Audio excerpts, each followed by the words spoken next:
dive into Twin Lotus. Secrets of crime under dim lights, a gripping Vietnamese tale of betrayal, revenge, and cunning. Follow Three La Yan, a young woman trapped in a nightmarish marriage, as she navigates a web of deceit and violence in rural An Giang. When her husband and his friend die mysteriously, a sharp-witted detective unravels a chilling plot. Packed with twists, raw emotion, and a battle of wits, this story will keep you on edge. Will justice prevail or will revenge triumph? Tune in to uncover the dark secrets of Twin Lotus. In March 2019, my husband lost his job and returned to our hometown in a small district of An Giang province.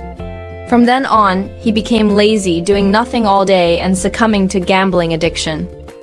Within just 2 months, he squandered 10 million VND of our family's savings and even borrowed 30 million VND from his friend, Văn Hùng, at a high interest rate. On August 2nd, he told me he had to go on a business trip and wouldn't be home that evening. On August 3rd, I received a call from the police, only to learn that both he and Văn Hùng had fallen from a balcony at Văn Hùng house after drinking and died. Life is hard for a poor woman, but for a poor woman who married the wrong man, it's like falling into hell. At 23, I became a widow, burdened with a massive debt on behalf of my husband. Compared to me, I envied my cousin in Saigon. She graduated from a prestigious university, had a happy family, and a career that allowed her to live independently. That's what you call living, while I, at best, was merely existing. As I spoke, my nose stung, and emotions welled up inside me. Captain Vin, the officer in charge of the case, handed me a tissue and unexpectedly interrupted. Wipe your tears. Tears aren't worth much, they don't solve problems, only deceive yourself. Thank you, I'm not crying, I said, trying to appear strong. Vin lit a cigarette, took a long drag and exhaled slowly. You're lying. This case isn't an accidental death, it's a murder. He seemed to hold clues others didn't know, his sharp, eagle-like gaze making my heart race. We've reviewed traffic cameras from the village entrance to National Highway 1A, checked vehicles entering and leaving the village during the time of the incident, and investigated those who had conflicts with Văn Hùng and Minh Tuan. None of them had a motive, the means, or lacked an alibi. At this point, Vian's tone shifted. 80% of murders are committed by someone close, and you're the prime suspect. From the start, you've been acting pitiful to hide truths no one else knows, trying to lead us into a script you've crafted. I stared at him, stunned. Why would you say that? Because your acting is terrible, Vin said, raising an eyebrow. Your husband gambled away all your savings. As his wife, how could you not know? More importantly, neighbors said Văn Hùng frequently visited your house at night. With such frequent intimate interactions, you likely played a bigger role in this, didn't you? A role? My heart skipped a beat. Yes, you're right. The money Minh Tuan lost was indeed our family's savings, but none of it was mine. To be precise, financial control in our household was always in Minh Tuan's hands. Since our marriage in 2017, I stayed home to care for my in-laws due to their health issues.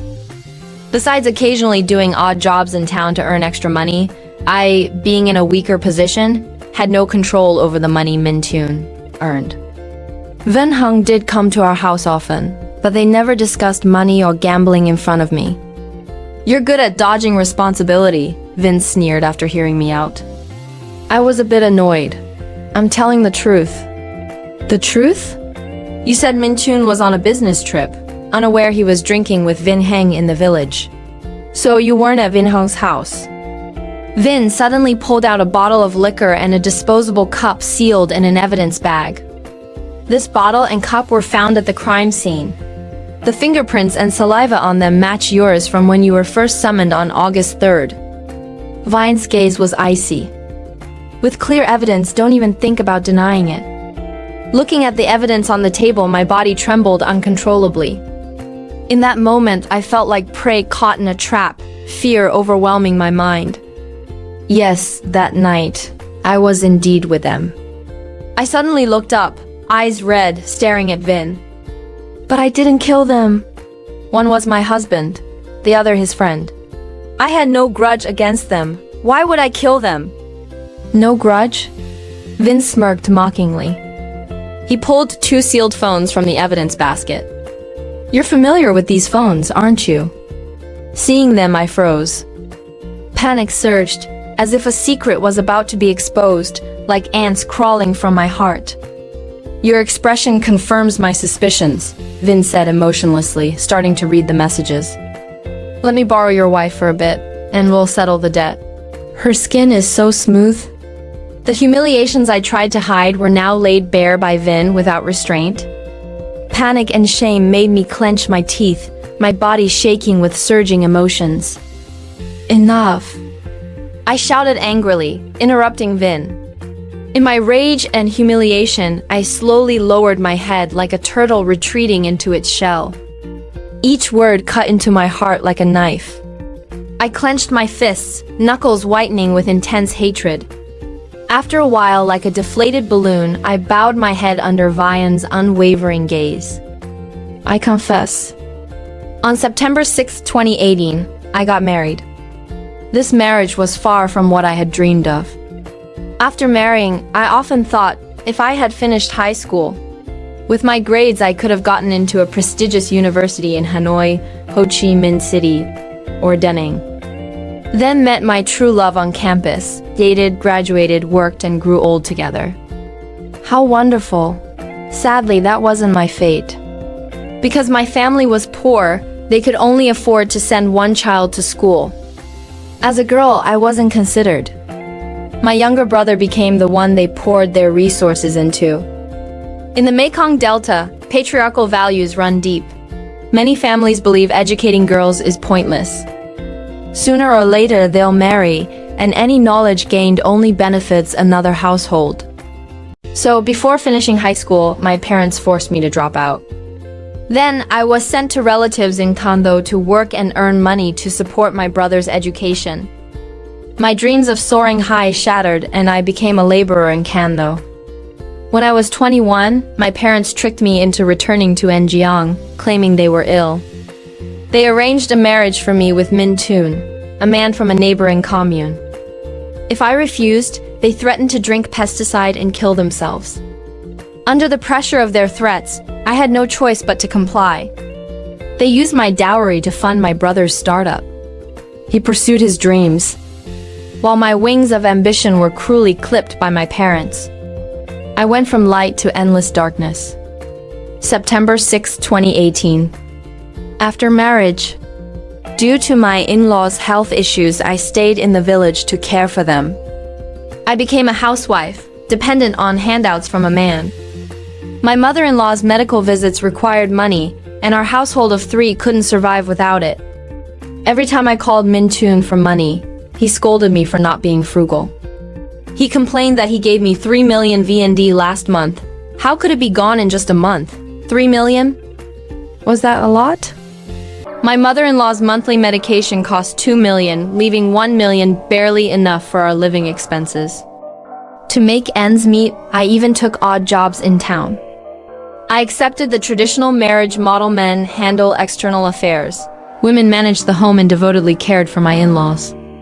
But Min Toon ignored my contributions, saying I lived off him, and when he lost at gambling, he beat me. This violence continued until May 10th. But it wasn't freedom, it was a deeper, more hopeless darkness. That evening, Văn Hùng came to our house to drink. I thought it was just a normal meal. At the table, Min Toon told me to raise my glass, even urging me to drink with Văn Hùng. Soon I was drunk. When I woke up, Văn Hùng was beside me. I curled up at the foot of the bed, sobbing, ready to call the police. Văn Hùng woke up, threatening to post a video from that night online if I reported him. He said it was Min Toon's idea. If I gave him a son, the 30 million debt would be erased. That's when I learned Min Toon owed Văn Hùng 30 million and used my womb to settle it. Min Toon sold me like a chicken. Countless times I wanted to end my miserable existence, but I didn't dare. Min Toon said if I reported to the police or ran away, he'd kill my parents and brother. Those words became a nightmare, haunting me day and night. Unless you've endured this pain, No one can understand the sting of betrayal. At this point, I wiped my tears and looked at Vin. Are you satisfied? Vin frowned. I sympathize with what you've been through. But you could have resolved this through the law instead of killing them. I glared at him angrily. I told you I didn't kill anyone. You can't say you didn't think about it. That's your motive, Vin said sharply. Anyone in your position would want revenge, even me. But it requires a meticulous plan to ensure you escape legal consequences. After forming the intent, you planned for months, and the night of August 2nd was when you executed it. That night, you used your charm to live in the mood, moving between the two men, getting them drunk before killing them. Seeing Vian's confidence, I trembled with rage. You're slandering me. I absolutely didn't do that with them that night. There's an eyewitness, Vin said calmly. An eyewitness. My eyes widened, pupils shrinking, heart pounding. Someone saw me? Your expression betrays you, Vin squinted, his voice rising. Don't tell me you're just nervously babbling fear like that can't be faked. I swallowed, my hands trembling as I grabbed the cup on the table. Panic made my hands shake so much I had to hold it with both to steady it. After drinking, I stared blankly. I'm not afraid because I killed anyone. I'm afraid of people finding out about me, Vin Hung and Min Tun, and the rumors spreading. One of humanity's worst traits is gossiping about others. In the countryside, rumors can kill. As a suspect, I'd become the harlot everyone condemned. But Vin Hung? No one would criticize him. Some might even admire him, praising his prowess.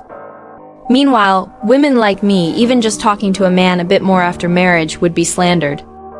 I couldn't imagine facing a storm of public criticism, or whether I'd survive it. I'd seen another woman in our village driven mad by such talk. I didn't want to be the next. At this point, I pleaded, "Can I ask you for one thing?" Vin raised an eyebrow. You want me to ask that person to keep quiet? Seeing me nod, Vin continued. Fine.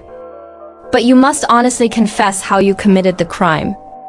That night, August 2nd, I did go to Vin Hong's villa.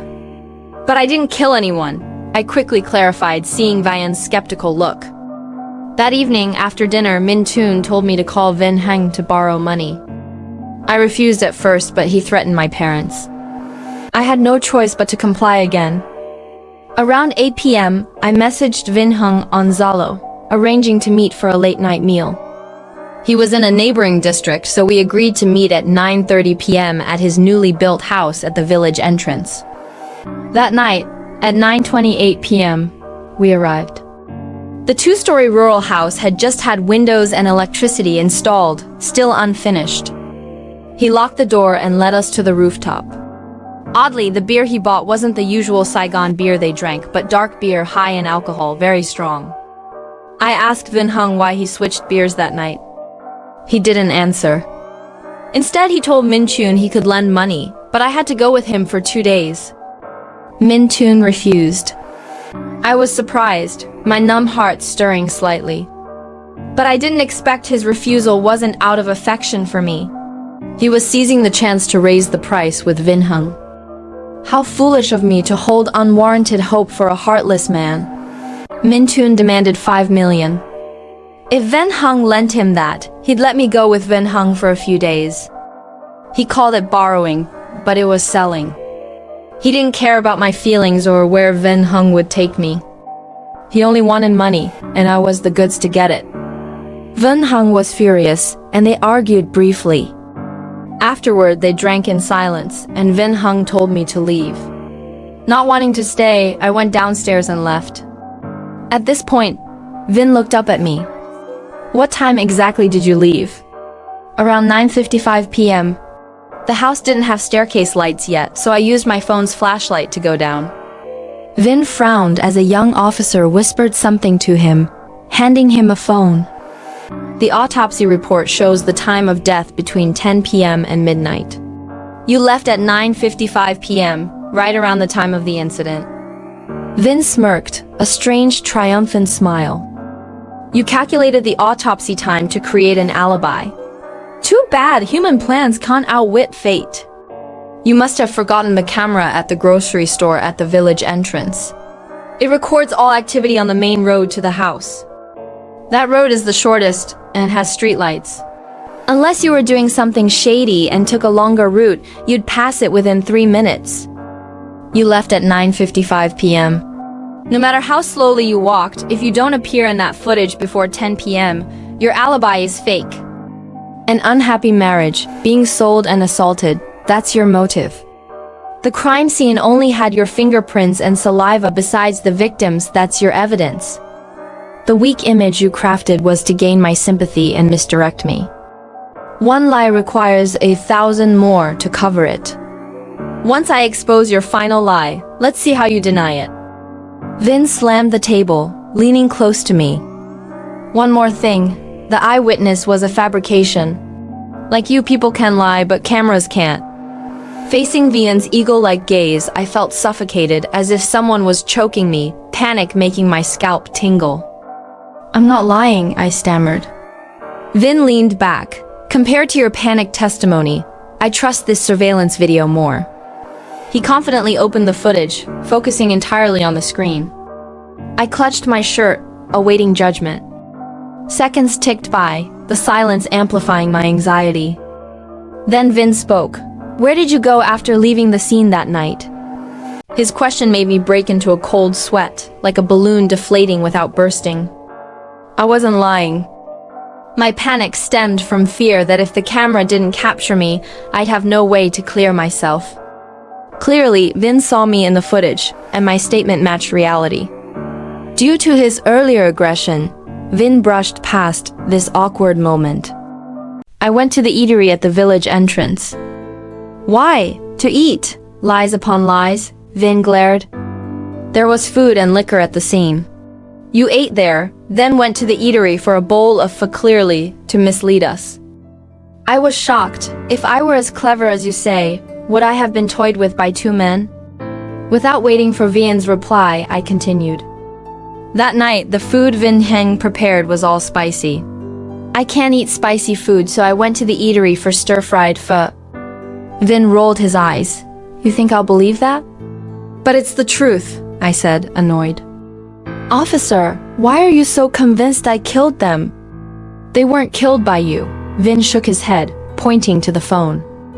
The footage shows you and Min Chun passing by at 9:28 p.m. It also shows you at the eatery at 9:57 p.m., talking with the owner until 12:50 a.m.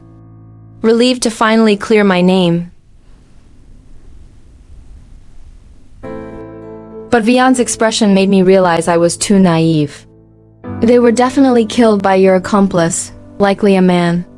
The reason is simple. Min Chun weighed about 70 kilos, Vin hung over 80.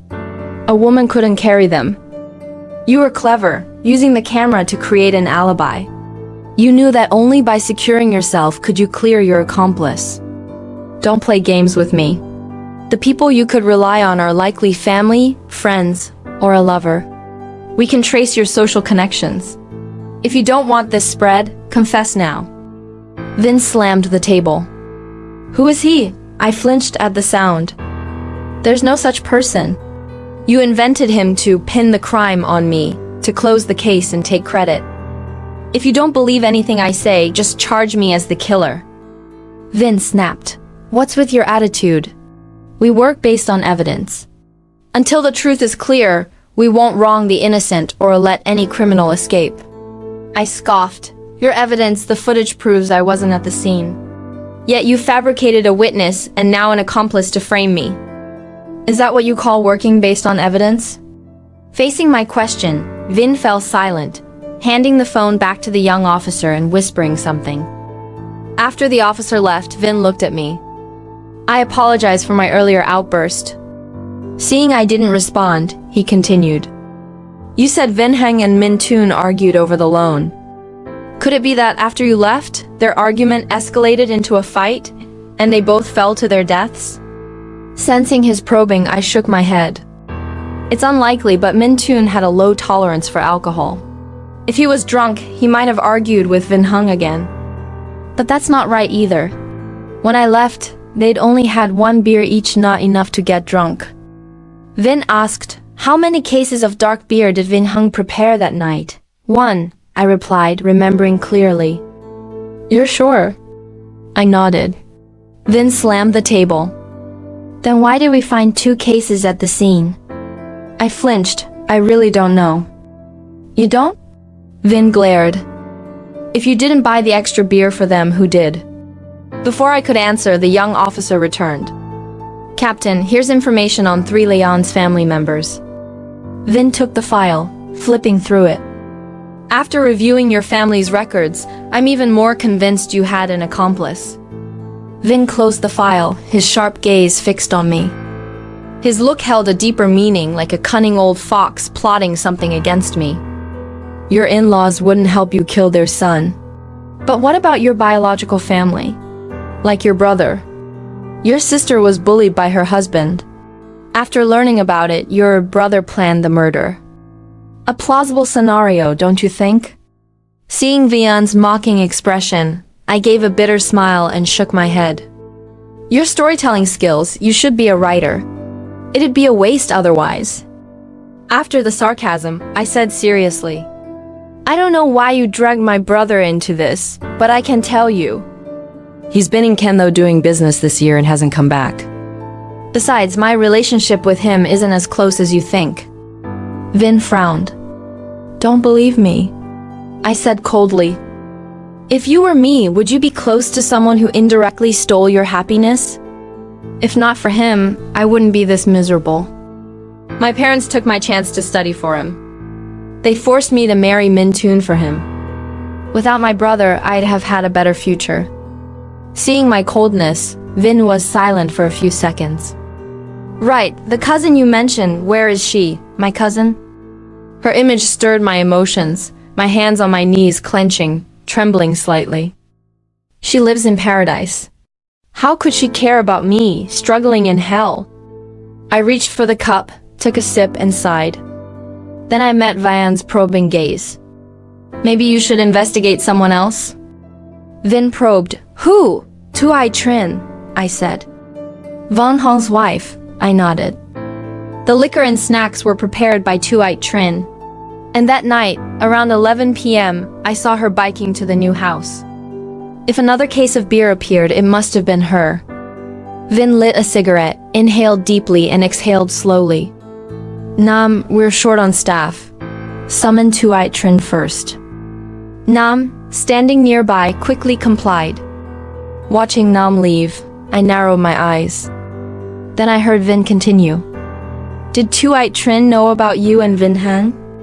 I hesitated, facing Vian's sharp gaze.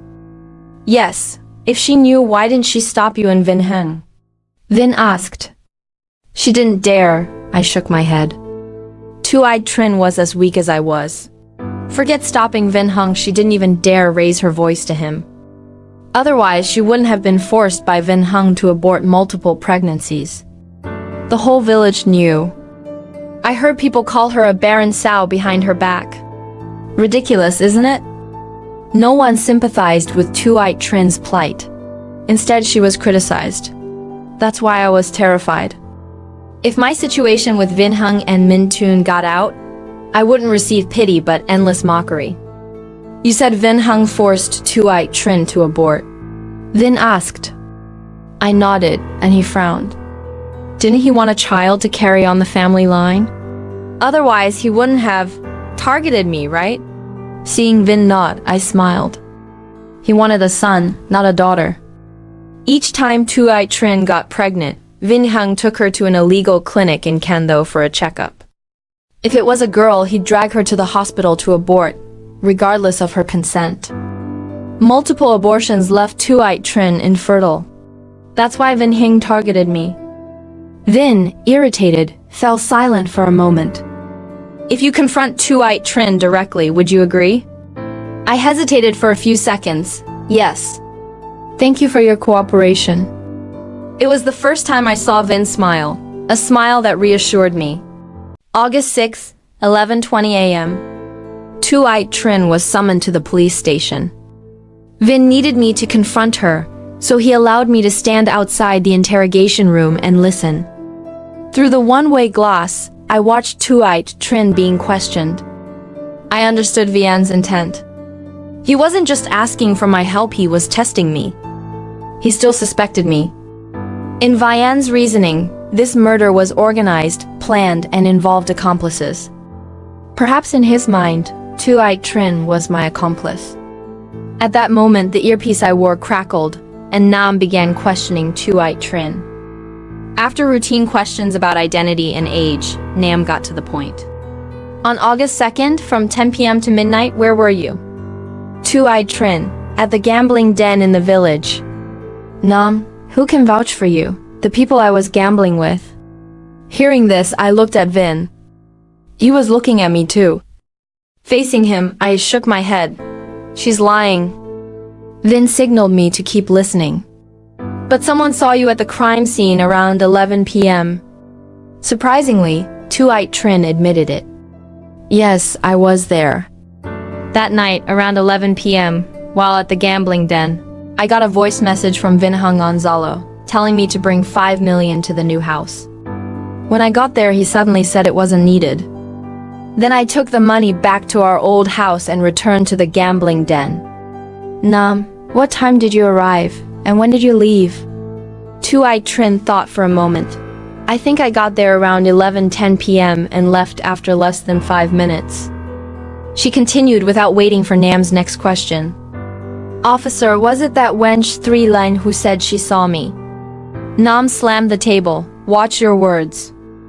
I knew it was her. Tuite Trin gritted her teeth. That woman not only seduced my husband, but, after brutally killing him, framed me. What a vicious heart. Nam asked, do you have proof?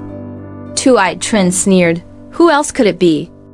That woman, after being sold by Min Tun to my husband, must have hated them both to death. Outside the interrogation room, I couldn't hold back. Furious, I ripped off the earpiece and stormed in. Tuite Trin, you're slandering me. Seeing me, Tuite Trin stood, glaring furiously. Well, it's you whore. As she cursed, she lunged at me. Nam quickly stepped in to stop her. Vin entered too. Is this a place for you to cause a scene? Tuite Trin stopped struggling, pointing at me and shouting. Officer, she's definitely the killer. She and Min Tun clearly wanted to dodge the debt and teamed up to kill my husband. Now she's turning on me, framing me to take my family's money. Seeing Tuite Trin's performance and false accusations, I laughed in anger. Then Vin spoke. What did you just say? Min Tun wanted to dodge the debt? Yes, Tuite Trin nodded. I said Van Hung told me to bring money, then changed his mind because Min Tun refused to sign the loan agreement. Nonsense. I countered. That money was for Min Tun to pay off credit card debt. He had no reason to refuse signing. You're the one talking nonsense, Tuite Trin sneered. Min Tun's excuse about the credit card was just a lie to you. Your man has been seeing a girl from a bar for a while. He borrowed money from Van Heng to buy her a birthday gift. Seeing my face pale, Tuite Trin smirked triumphantly. And you know why Van Heng wanted to take you to Vung Tao? Because you're somewhat pretty, he wanted to offer you to a big boss to curry favor. In exchange for 100 million loan with just 1% interest. Min Tun knew and demanded a cut, which pissed off Van Heng. Hearing this, I widened my eyes, stepping back in disbelief. No, impossible. I gritted my teeth, trembling. Min Tun used me as collateral, handing me to Vin Hung as a breeding tool. Now Vin Heng, for profit, wanted to offer me to another man. I'm a human being. Yet they treated me like a tradable commodity. Over and over, they trampled and hurt me. Tuite Trin sneered. You didn't know the truth, so you think it's impossible. Enough, Vin interrupted her. Tell me about that night. After Min Tun refused to sign, what happened? Tuite Trin recounted slowly. She wasn't clear on what they'd discussed before. She only knew that when she arrived with the money, Min Tun said he wouldn't sign and treated the 5 million as his commission for the month. If Van Hung disagreed, Min Tun wouldn't let him take 3 Layan to Vung Tao. Van Hung called him ungrateful. They argued and Van Hung told her to take the money back. As she went downstairs, she heard Min Toon cursing. Then what? I don't know what happened after. Two-eyed Trin shook her head. After putting the money back at the old house, I returned to the gambling den around 11:20 p.m. Oh, right. Two-eyed Trin seemed to recall something. Around 12:03 a.m., Van Hung sent me a voice message telling me to buy more liquor. Vin squinted. So you paused your game, left to buy liquor, and brought it to him? No, Two-eyed Trin shook her head. I called the village's small grocery store and asked the owner to deliver it. It was still dark beer? Seeing her nod, Vian's gaze sharpened. So you prepared the liquor and snacks that night? Two-eyed Trin. Yes. Van Hung was gambling in a neighboring district that day. While I was gambling around 8 p.m., he messaged me on Zalo to prepare liquor and food. I did as he said, brought them to the new house, then went back to the gambling den. Vang always drank Saigon beer. Why switch to dark beer? Facing Vian's intimidating presence, Two-eyed Trin hesitated. Seeing her expression, Vin slammed the table. Speak. What are you hiding? Startled, Two-eyed Trin regained composure and sighed. He told me to switch. To prove it, she took out her phone and opened Zalo. This is the voice message from 8:40 p.m. that night, after he told me to prepare the liquor and food. Van Hung planned to get Min Toon drunk, then make him sign a 30 million loan agreement. He also told her to prepare a contract without specifying the interest rate. Their deal was that Min Toon would use 3 lon to settle the debt. If she bore Van Hung a son, the 30 million debt would be cleared. But she still hadn't gotten pregnant. Later, Van Hung regretted it and wanted to use this to reclaim the 30 million from Min Toon. Their argument while drinking was likely over this. Vin picked up an A4 paper sealed in an evidence bag. This contract. Two-eyed Trin glanced at it and nodded. Yes, I printed it and Van Hung took it. Vin turned to me. Did you know about this? Do you think he'd tell me? I gave a desolate smile, shaking my head. To them, I was just a dispensable tool. They didn't care about me. Vin didn't respond to me. Based on your testimonies, we can establish that Van Hung and Min Toon died after the liquor delivery, after 12:08 a.m. As he spoke, his phone rang. Vin answered, Hello? The autopsy report's done? Alright, I'm heading to the hospital. Hanging up, Vin instructed Nam to handle us and left. I knew why Vin went to the hospital. An Giang is a small district without facilities for forensic work, so they rely on the county hospital's equipment. That's a major drawback. As Vin left, Two-eyed Trin resumed insulting me.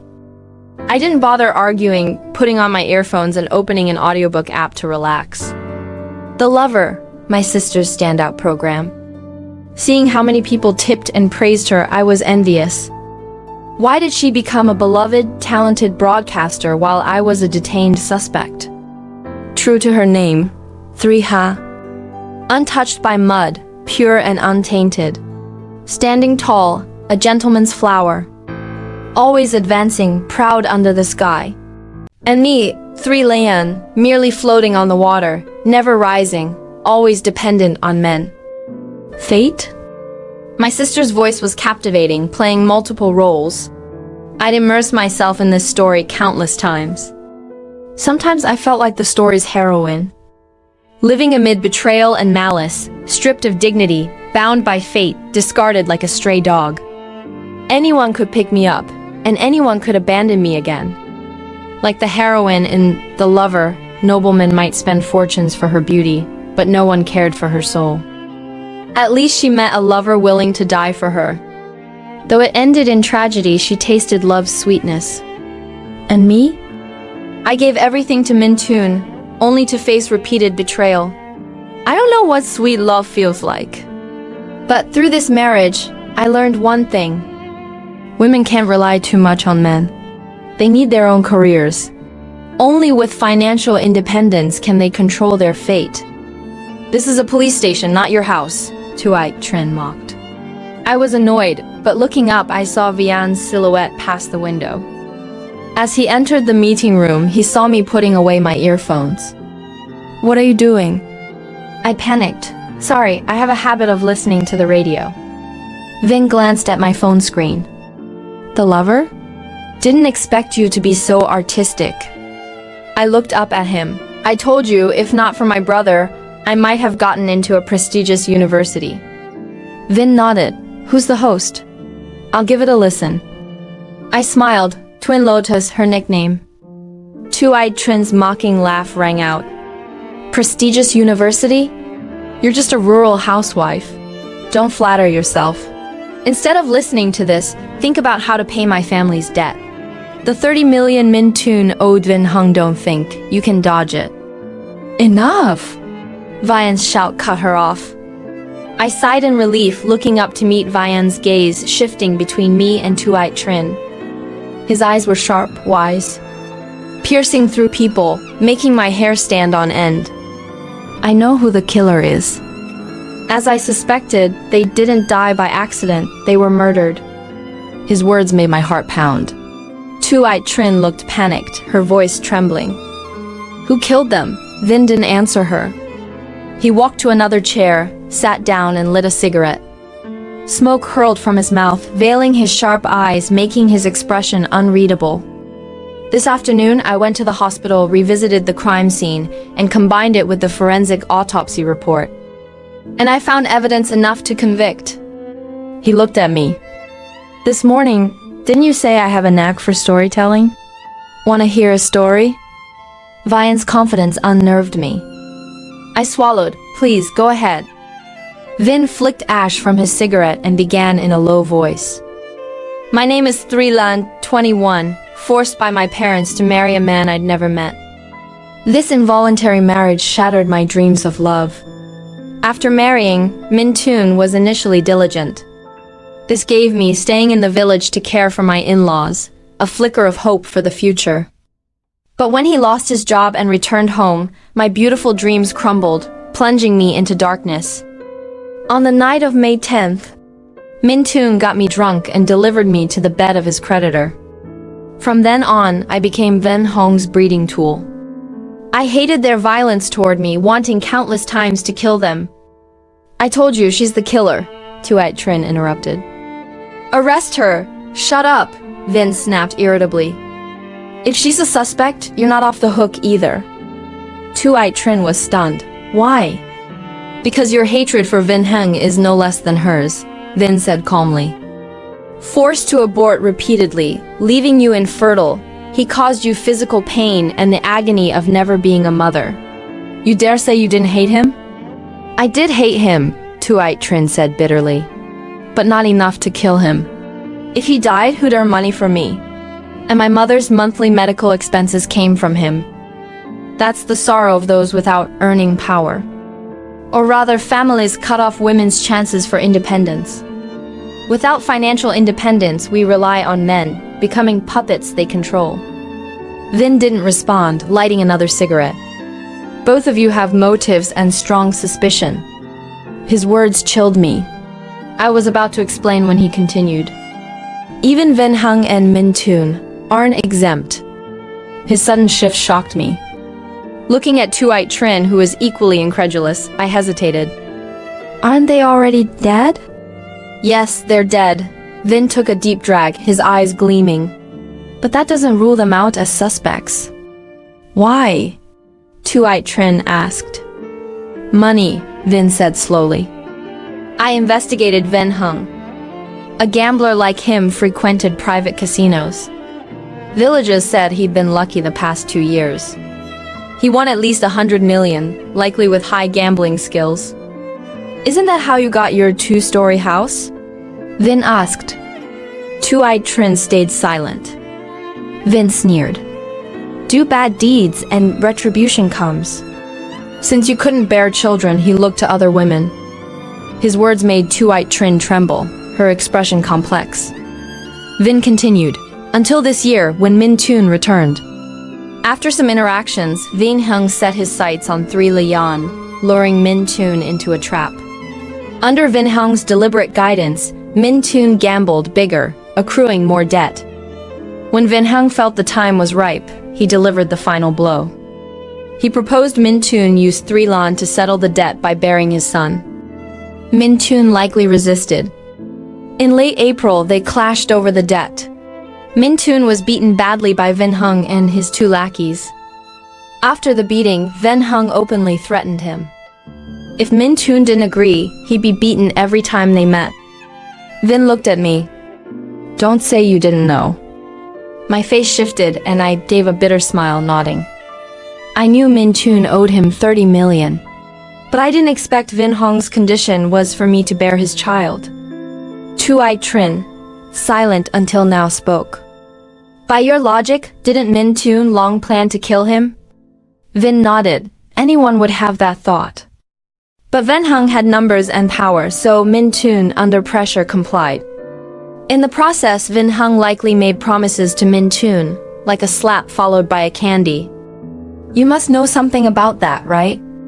Tuai Trin hesitated, then nodded. From mid-May, Min Tun worked for Văn Hùng, collecting loan interest at casinos in Sho Than district. I paid his monthly commission. But in late July, he took 10 million without permission, angering Văn Hùng, who fired him. That money went to the bar girl he was seeing, right? Vin asked. Seeing Tuai Trin nod, Vin continued.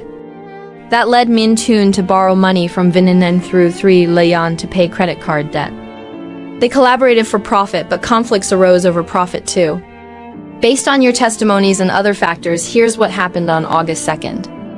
After 3 Lan left, at 10:58 p.m., Văn Hùng messaged Tuai Trin to bring money. Seeing the money and loan agreement, Min Tun changed his mind, using 3 Lan to threaten Văn Hùng. Angered, Văn Hùng told Tuai Trin to take the money back. They likely continued arguing. This afternoon, I spoke with the grocery store owner. He said he delivered the beer at 12:08 a.m. When he arrived, the front door was locked from inside, and he heard arguing on the rooftop. He called out, and Văn Hùng responded. Văn Hùng told him to leave the beer at the door. Then, Văn Hùng and Min Tun continued arguing, likely heated. The owner said as he left he heard a plate shatter. They probably hadn't fought yet, likely went downstairs for the beer, and drank 3 more bottles. During this time, Min Tun said something that enraged Văn Hùng. They exploded, and in the scuffle rolled to the rooftop's edge without railings and fell. After the incident, based on the chaotic footprints, scattered food, and Min Tun's torn clothes, we initially concluded they died in an accidental fall during a fight. But too many questions remained, plus 3 Layan's fingerprints and saliva on the bottle and cup. And the conflicts involving 3 Lan found in their phones. That's why we listed her as a suspect and summoned her. During her interrogation, we found clues from the grocery store camera. The footage showed 3 Lan passing by at 9:28 p.m., and after arriving at the eatery at 9:57 p.m., she didn't leave. With the forensic time of death from 10 p.m. to midnight, she was cleared. Conversely, Tuai Trin, you're the prime suspect. Your second visit matched the forensic time of death, and you had a motive. If not for the camera showing you biking past at 11:17 p.m., and the gambling den confirming you returned at 11:20 p.m. and stayed. Plus Văn Hong's voice message and the owner's testimony that both were alive before 12:08 a.m. You'd still be a suspect. Excluding both of you and the vehicles passing that night, only the store owner remains. He was a suspect too. But after an afternoon's investigation, he was cleared. He was at the scene, and his fingerprints matched the door handle. But he didn't enter, as no footprints of his were found in the dusty house. He had no financial or personal conflicts with the victims. Villagers said he's honest, with no motive. I surveyed the area. From his store to the scene takes 3 minutes by motorbike. He arrived at 12:08 a.m. and returned by 12:13 a.m. He stayed 2 minutes, not enough time to kill and erase traces. Based on these, he's cleared. Forensics initially estimated the time of death from 10 p.m. to midnight. The final report narrowed it to 11 p.m. to midnight. With your testimonies and the voice message, the time was further pinned down. It's likely between 12:08 a.m. and 12:30 a.m. on August 3rd, with minimal error. During this time, neither Three Lan nor Tuai Trin was at the scene, and the owner was on his way back. The bar girl with Min Tun was working a night shift until noon on August 3rd. Confirmed by witnesses and footage, so she's cleared. The investigation concludes the cause of death. No drugs were found in the food or liquor, ruling out poisoning. With Tuai Trin's testimony, I met the forensic expert at the hospital. He found scalp oil under both victims' nails. Some hair at the scene matched their DNA, confirming a scuffle before death. Vin smiled. With all these clues and evidence, this case is concluded as an accidental death from a fall during a fight. Tuai Trin suddenly spoke. Could it be Three Lan and Min Tun conspired? Controlled by two men, Three Lan must have planned to escape them. She incited Min Tun to kill Văn Hùng. Then she ruthlessly pushed Min Tun off, staging everything to clear herself. Seeing Tuai Trin still framing me, I glared, about to retort when Vin spoke. Enough! Stop stirring trouble. Look at the footage. Unless there are two identical Three Lans, do you think I'm a fool who can't tell? I asked the eatery owner. Their conversation was about family and village gossip. Three Lian wasn't at the scene. How could she kill Min Tun? Vin stared at Tuai Trin. I know you resent Three Lian, but it's not her fault. If given a choice, who wouldn't want a clean life? But often people live in humiliation. With the actions of Văn Hùng and Min Tun, if they were alive, they'd spend their lives in prison. Hearing Vian's words, warmth filled my heart. It was the first time someone spoke for me. Being cared for and understood felt so good. Tuai Trin glared at me but said nothing more. Vin stood. Both of you, complete the paperwork with me. Tomorrow collect the bodies. Tuai Trin and I left the station. The next day, the case was ruled an accidental death, and Vin informed me. At the hospital, I saw Tuai Trin there too. After a night, her face was pale, as if ill. Vin noticed. Are you okay? Just a slight cold. Tuai Trin smiled weakly. Vin didn't dwell on it, gave instructions and arranged funeral home transport. Due to the circumstances, Min Tun and Văn Hùng bodies were cremated directly. The funeral was held simply in the village. 7 days later, after handling Min Tun's affairs, I discussed with my in-laws and decided to leave this town of nightmares for Saigon. I chose Saigon because my sister, Three Ha, was there. In Saigon, I stayed with her. Encouraged by Three Ha, I rekindled my old dream, studying to take the university entrance exam, majoring in law. March 6, 2021. After over a year of working and studying, I passed the entrance exam for Ho Chi Minh City University of Law. After graduating, I plan to take the bar exam to become a lawyer. I want to educate women about the law, teaching them to protect themselves and represent them in lawsuits. I met Vin again when Three Ha and I returned to our hometown. An Giang, the peaceful land that raised me by the river, by the fields. This might be my last time here, so I plan to stay longer. I wanted to see more of the fields, the ancient houses. Generations of ancestors crossed rivers and seas to settle here. Reclaiming land, building homes, farming, and fishing, it's the homeland of those far from home. They never bowed to fate, and now I, Three Lan, won't either. I'll leave this unhappy land forever, to live my own life. September 6th. Three Ha returned from the village market, saying she met a middle-aged man who mistook her for me and asked many questions. I didn't think much of it, as we're twins. September 12th, a cold, drizzly day. I took Three Ha to the cemetery to visit Tuai Trin. Yes, she passed away. She died last June from complications after cancer surgery due to multiple abortions. My feelings for her were complex. After all, she and I were the same kind of person, sharing a pitiful fate. Life is like a play, and a play is like life. A sudden voice startled Three Ha and me. Turning, we saw Vin step out from behind a tree. I was stunned for a moment. Surprised?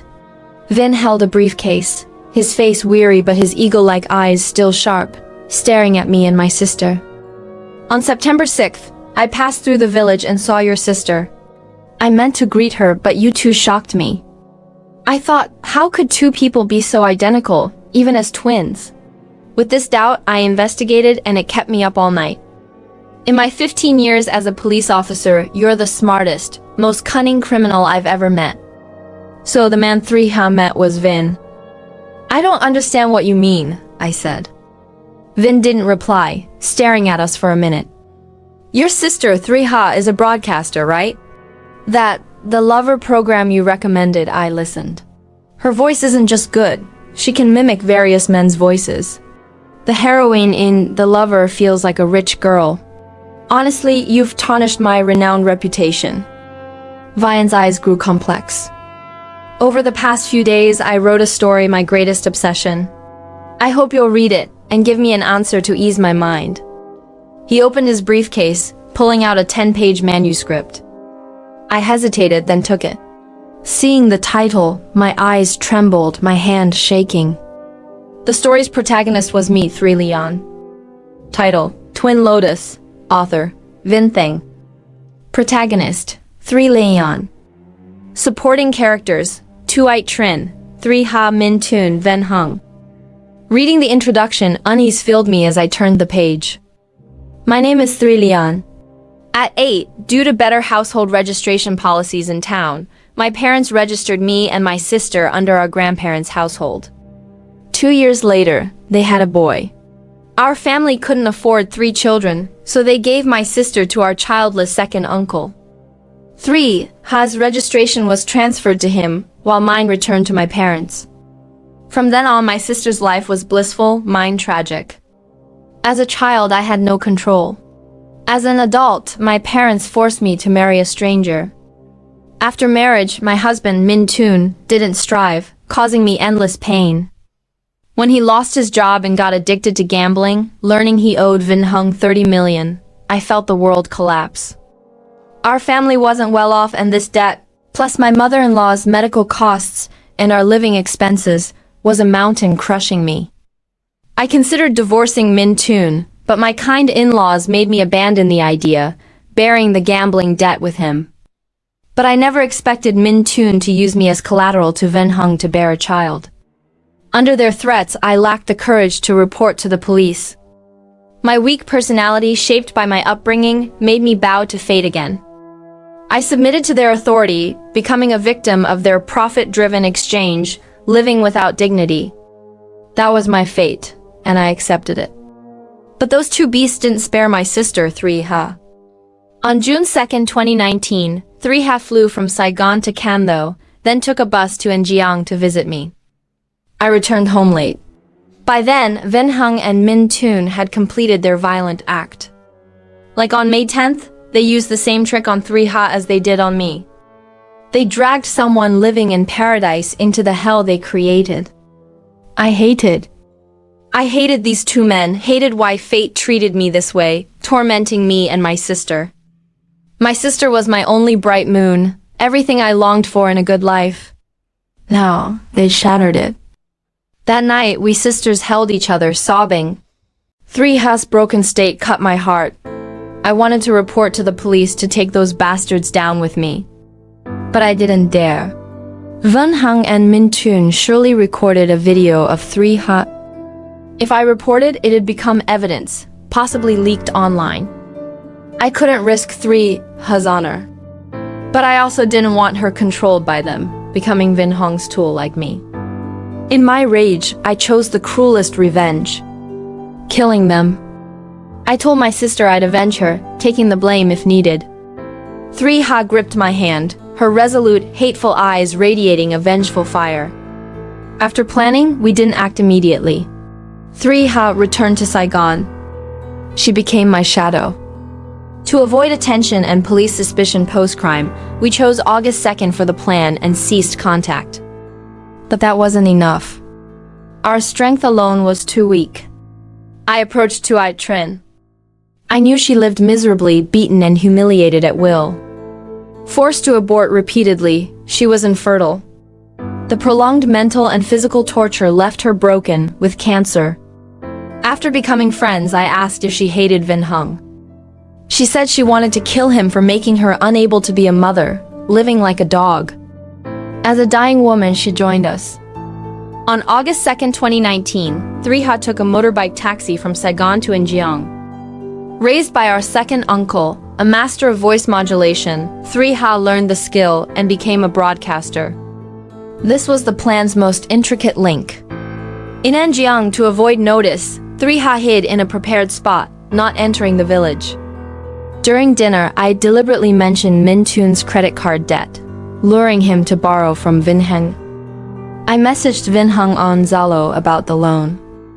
As expected, he didn't refuse. That night, Trin prepared high-alcohol dark beer and food. 3 followed her through a shortcut, avoiding village cameras, hiding in Văn Hùng new house. At 9:28 p.m., after taking an alcohol antidote, I arrived with Minh Thuon. At the table, I said 3 would visit soon. To get men drunk, you need a stimulating topic. Men at drinking tables talk about money or women. My sister's refined aura was unlike the rural women they knew. Hearing this, they spoke vilely, recalling and fantasizing about her disgustingly. Suppressing my disgust, I played along, quickly getting them drunk. No matter how strong drinking fast makes you drunk, especially with high-alcohol dark beer. By 9:53 p.m., both were plastered. That's when I left as planned. The plan didn't center on me, but my alibi was key to Trin and 3's innocence. I used the excuse of the bathroom to leave the rooftop, switching with 3 in a downstairs room. 3 went to the rooftop, wearing gloves under the pretense of eating lobster, playing me and continuing to get them drunk. This kept her fingerprints off, making her invisible. At 9:57 p.m., I appeared at the eatery, deliberately sitting by the door to be caught on the grocery store's camera. At 10:58 p.m., Văn Hùng and Minh Thuon were blackout drunk. Trin had given us the phone password. 3 used Văn Hùng phone, mimicking his voice to send Trin a voice message, ostensibly for money but actually summoning her. At 11:10 p.m., Trin arrived, wearing rubber gloves and with 3 carried the drunk men to the rooftop's edge, using their hands to scratch each other's scalps. Then, 3 and Trin tore Minh Thuon's collar, staging a scuffle, and threw them off the second-floor rooftop to the backyard. At that height, survival was nearly impossible, especially with a pile of rocks below, ensuring fatal head injuries. At 11:15 p.m., after the killing, Trin left first. 3 stayed to handle traces and stage the backyard scene. At 11:20 p.m., Trin returned to the gambling den on time. At 12:03 a.m. on August 3rd, after staging the scene, 3 locked the front door, returned to the rooftop and used Văn Hùng phone, mimicking his voice to send Trin a message to buy liquor. This step misled the police into thinking the men were alive then, skewing the forensic report. But a voice message wasn't enough. We needed a witness to confirm they were alive. At 12:05 a.m., Trin messaged the grocery store owner to deliver liquor. At 12:08 a.m., he arrived. 3 on the rooftop saw him, mimicked Văn Hùng and Minh Thuon arguing and deliberately broke a plate. When the owner called out, she used Văn Hùng voice to tell him to leave the liquor at the door. With the owner as a witness, the plan was perfect. After he left, 3 went downstairs, opened 3 dark beers, poured them down the toilet, and used the victim's hands to leave fingerprints on the bottles, then placed them on the table. This proved the second delivery's liquor was partially consumed before the accident. With witnesses and evidence, the time of death was convincingly delayed. After everything, 3 descended the stairs' edge to erase her footprints without disturbing mine or Trin's. Confirming no traces remained, she left via the back door, crossed fields, climbed a hill to the hideout, waited for dawn, disguised as a man, took a shortcut to the next town, hired a motorbike taxi to the district, and took an unmarked car to Saigon. But I knew that wasn't enough to fool the police. For over a month, I studied police procedures through movies, rehearsing countless times, and finalized an interrogation plan. On August 3rd, after the summons, the police briefly questioned me and Thuy Trinh as victims' relatives. I lied, saying I wasn't with them that night. If the case ended there, all would be fine. But if the police found a flaw, I, as the prime suspect, would be interrogated first. Either way, I stayed composed, ready for the next step. Sure enough, on August 6th, I was summoned again.